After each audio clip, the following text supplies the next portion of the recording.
La vraie réalité de l'intelligence artificielle,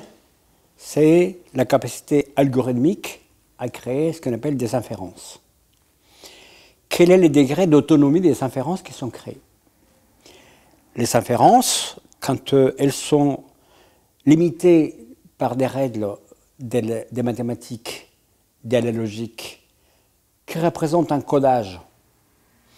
et qui vont transformer des données brutes en informations pour extraire avec des règles de la connaissance, ça restera un libre arbitre qui sera limité à ce que le génie créateur de l'humain est capable de lui accorder. La question éventuelle de libre arbitre pourrait se poser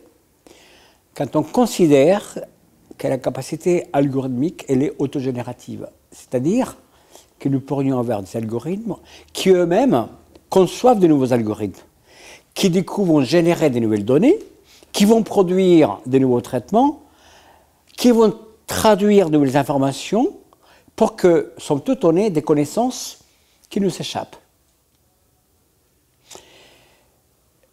Ce que nous pourrions appeler à libre arbitre ne devient en fait que est-ce qu'un algorithme peut devenir autogénératif? Quand on pose cette question à Yann Kuhn, donc au prix Turing avec Joshua Benghi, sur l'intelligence artificielle, il vous répondra, lui, du haut de ses prix, l'IA n'existe pas, et aujourd'hui, le niveau d'IA que nous avons équivaut à la capacité d'inférence d'une souris. Donc, aujourd'hui, nous nous posons parfois des questions qui relèvent davantage de la sociologie comportementale,